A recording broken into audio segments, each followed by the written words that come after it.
Trust in Allah and charge forward! Allahu Akbar! Let's see if your prophet protects his caravan now. Burn it all! I swear a personal oath to execute the man I call the Dog of Kerak. Move quickly! Secure the high ground on the far bank! Hold the line! Allahu Akbar! A young scholar, more comfortable with poetry than a sword, was thrust onto the throne of a dying empire. Surrounded by enemies on all sides, his own allies saw him as an outsider. But from the chaos of Cairo to the deserts of Syria, he would perform the impossible, unite a fractured world. This is the story of how a courtier became a king and forged the weapon that would shake the foundations of the Holy Land. Jerusalem, 1174. The holy city groaned under the heel of the Crusader Kingdom. To the east and south, the Muslim world was a shattered mirror, a collection of warring emirs and atabegs, each ruling their own fragment, jealous and weak. In the city of Tikrit, on the banks of the Tigris, a boy was born to a Kurdish family in service to a powerful Turkic ruler. His name, Yusuf ibn Ayyub, 1137, Tikrit. Najm ad-Din Ayyub, governor of the fortress, is ordered to give up his post. He leaves with his family, including his newborn son, Yusuf. The city gates close behind them. The future begins with a loss. Feint to the left, then thrust. Precision, not just speed. Perfect. Zengi himself couldn't do better. The Ayyub family finds favor in the court of Imad ad-Din Zengi, the fierce ruler of Mosul. Here, young Yusuf grows up learning the Quran, poetry, and most importantly, the art of war under his uncle, the formidable general Shirkuh. After Zengi's death, his noble son, Nur ad-Din, takes power. He is pious, just, and dreams of jihad to unite Islam against the Crusaders. He notices the intelligent, devout young officer in his ranks, Yusuf, son of Ayyub. But the interpretation here suggests mercy must temper justice. A difficult balance, my friend. Saladin grew not as a fierce soldier, but as a shrewd and learned courtier in the court of Nur ad-Din, the powerful Turkish ruler of Syria. He studied poetry, theology, and law, earning a reputation for piety, intelligence, and surprising modesty. His calm demeanor. He is a man of thought, being groomed in a world of violence. 1163, the Fatimid Caliphate in Cairo is collapsing, torn by internal revolt. Both the Crusader king Amalric I and Nur ad-Din see a chance to control this wealthy prize. Nur ad-Din sends his best weapon, Shirkuh, and with him he sends his most promising pupil. Move quickly! Secure the high ground on the far bank! Hold the line! Saladin gets his first taste of independent command, leading the vanguard. He proves himself not just brave, but clever, securing key positions. But the campaign ends in a stalemate. The Crusaders and Muslims withdraw, watching each other. Hold the line! Turn around, men! To me! Form the rear guard! We stand here against them! 1167. They return. At the Battle of al-Babein, Shirkuh's army is nearly surrounded by Crusaders and Egyptians.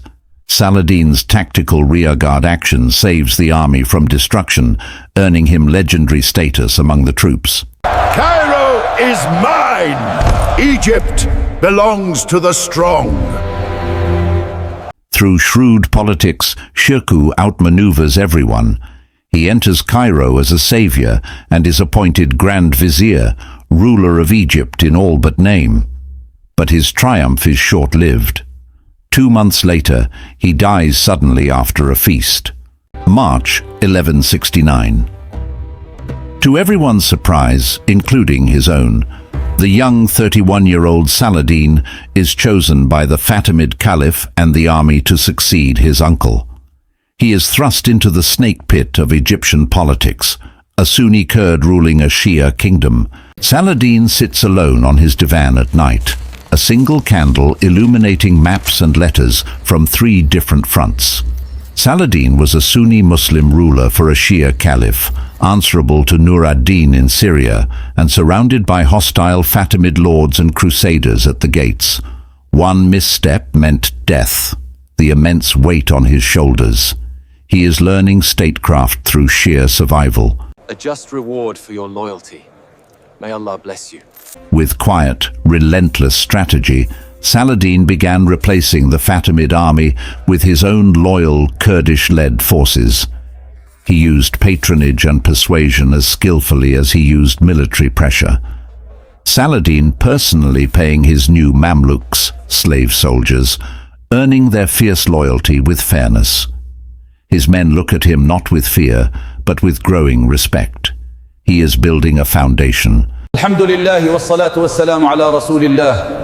اللهم انصر عبدك أبا جعفر أحمد أمير المؤمنين الخليفة العباسي في بغداد. In 1171, upon the caliph's death, Saladin made his boldest play. He abolished the 2-century-old Fatimid caliphate. The call to prayer in Cairo was changed. Egypt was now officially Sunni, and its sole ruler was Saladin. This move alarmed Nur ad-Din. Saladin was no longer just his deputy, he was a rival sovereign. Nur ad-Din began planning to come to Egypt and bring his ambitious vassal to heel. Fate intervened. In 1174, Nur ad-Din died suddenly of illness.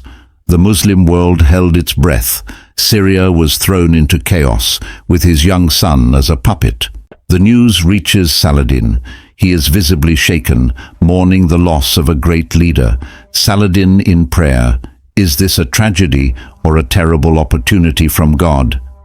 Syria splinters. Nur ad-Din's heir is a child.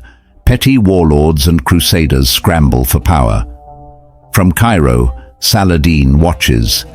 He sees not chaos, but destiny. The dream of uniting Islam against the Crusaders now rests on his shoulders. Claiming to protect Nur ad-Din's heir, Saladin marched from Egypt with a small elite army.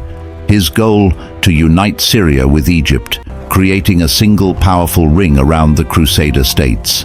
The determination on his face. He is risking everything on speed and legitimacy. Saladin enters Damascus not as a conqueror, but as a solemn heir, greeted by cheering crowds. The people of Damascus, remembering his just reputation and weary of chaos, open the gates to him. The humble piety he projects, bowing his head in thanks. I speak of unity. Our jihad is not conquest, but liberation for all. We must stand together. The next decade is a masterclass in strategic politics. Saladin uses a mix of dazzling military campaigns, shrewd marriages, and generous treaties to bring Aleppo, Mosul, and all of Syria under his banner. He fights fellow Muslims to unite them for a greater war. Do not harm these orchards. Our war is with the rulers, not the civilians. Show restraint, as the Prophet commanded. The key was Aleppo, held by Nur ad-Din's formidable son and his guardians. Saladin besieged it, but this was a political siege. He showed restraint, proving he was not a tyrant. Saladin's camp outside Aleppo. He forbids the cutting of orchards for siege works, earning the people's grudging respect. His soldiers' confusion at his mercy. He is teaching them a new way of war. After complex maneuvers, Aleppo's regent agreed to a deal. Saladin would be the protector. In 1176 he entered the city not as a conqueror, but as the recognized ruler of Syria and Egypt. The ring was closed. Saladin riding peacefully into Aleppo, greeted by cautious crowds. The banners of Egypt and Syria fly together. A moment of profound solemnity for Saladin. The mission is just beginning. The Crusader states, led by the leper king Baldwin IV, are a constant threat. Despite his illness, Baldwin is a brilliant opponent. At the Battle of Montgizard, he inflicts a rare bloody defeat on Saladin, the shame and fury of defeat. This loss teaches him to never underestimate his enemy. Baldwin's death plunges the kingdom into a succession crisis. The competent but cautious Raymond of Tripoli is sidelined. The throne falls to the weak King Guy of Lusignan, manipulated by the reckless Raynald of Châtillon. Saladin, receiving the intelligence report. He knows Raynald's recklessness will be his opportunity. Not all enemies used armies. The Order of Assassins, fearing his power, infiltrated his camp. One night, assassins struck, killing his trusted guard. Saladin awoke to a dagger pinned to his pillow. The moonlit tent. Saladin finds the dagger with a threatening note. His guard lies dead outside. Pure terror, then steel resolve. His greatest threat is unseen. Allah is my protector. These daggers are useless against his will. Sheathe them. A legendary meeting in a neutral tent. Saladin, unarmed, faces the shadowy master of the assassins. Instead of launching a futile war on their mountain fortresses, Saladin did the unexpected. He confronted their leader, the Old Man of the Mountain. What was said is legend, but the result was a truce. The daggers vanished. Saladin's courage is not just in battle, but in walking unarmed into the lion's den. For a decade, Saladin solidified his realm. He built schools, repaired fortifications, fostered trade, and created a stable, just administration. He was preparing the engine for a long war. Saladin reviewing plans for a new aqueduct. His weapon is a prosperous, united state. Let's see if your prophet protects his caravan now. Burn it all! Do not do this! I swear a personal oath to execute the man I call the Dog of Kerak. From his fortress of Kerak, Raynald raids the holy caravan routes, breaking truces and insulting the prophet. Saladin swears a personal oath to execute the man he calls the Dog of Kerak. Raynald's men throwing captives from the walls. Saladin in his tent makes a solemn vow before his emirs. 1187. After Raynald seizes a huge caravan and slaughters its pilgrims, Saladin's patience ends. He calls for a full jihad. From Egypt, Syria and Mesopotamia, armies answer. For the first time in living memory, the Muslim world is united under one commander. Vast, endless rows of tents outside Damascus. Cavalry from every region rides under the Ayyubid banner. Saladin surveying his life's work. A unified army. The instrument of his destiny is ready. We will not attack Jerusalem. We will lay a trap here, at the horns of Hattin, where their cavalry charge will become their weakness. Saladin reveals his strategy. He will not attack the mighty fortress of Jerusalem. He will lay a trap to lure the entire Crusader army into the open, onto ground of his choosing, where their greatest strength, the heavy cavalry charge, will become their weakness. Saladin draws a circle on a map around a place called the Horns of Hattin. The absolute clarity and confidence of a master strategist. Saladin marches his massive army to besiege Tiberias, a town on the Sea of Galilee. It is not a vital target, but its lady is the wife of Count Raymond, creating a personal and political crisis the Crusaders cannot ignore. Muslim troops swarm the small town. Smoke rises over the lake. Saladin watching from a hill, waiting for the enemy to take the bait. We cannot march in this heat, my lord. The army will perish. This is cowardice. He seeks to betray us. We march. Prepare the men. In Jerusalem, King Guy holds council. Raymond, who knows the land, begs him not to march in the summer heat. Raynald accuses Raymond of cowardice and treason. The hot-headed faction wins. A furious, divisive war council. Guy, weak-willed, gives the order to march. July 3rd, 1187. The Crusader army, 20,000 strong, leaves its only water source at Safaria. They march east toward Tiberias into a barren plateau. The temperature soars. Shields up! Close the gaps! We must reach the springs by nightfall. Move forward, quickly! Saladin's light cavalry appears, harassing the column, shooting arrows, slowing them to a crawl.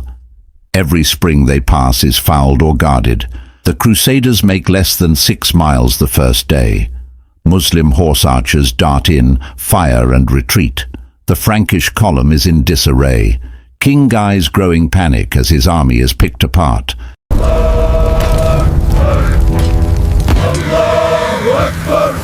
The Crusaders camp on a waterless hill. Saladin's men surround them. In the dark, they light brush fires, the smoke and cries of Allahu Akbar drifting into the Christian camp, sapping their spirit. Men and horses mad with thirst. Trust in Allah and charge forward! At dawn, Saladin gives the order. His fresh, well-watered troops move in for the final act. The Crusaders, bleary-eyed and dehydrated, form their battle lines around the True Cross for one last, desperate stand. 2 armies face each other on the slopes of the Twin Hills. The Muslim line is vast and orderly. Hold the line! Send the reserves to the right flank! Do not let them pass! The Frankish knights make a heroic, furious charge towards Saladin's position, trying to kill the Sultan and end the battle. They almost break through, but Saladin's reserves hold the line. The charge is swallowed up. A chaotic, brutal melee around Saladin's command post. His personal guard fights desperately. Saladin, calm amidst the storm, directing the battle. It is lost! We are undone! Victory! Allahu Akbar! The Crusader infantry, abandoned by their mounted knights and dying of thirst, breaks. The bishop carrying the True Cross is cut down. The sacred relic falls into the dust. A great cry of despair goes up from the Christian ranks. The holy relic tumbling to the ground, seized by Muslim soldiers, the moment of absolute victory and absolute defeat on the faces of both sides. I have given you water, King. That courtesy is for rulers. But this man, this truce breaker, deserves nothing but the sword. The battle ends. The entire Crusader army is captured or slain.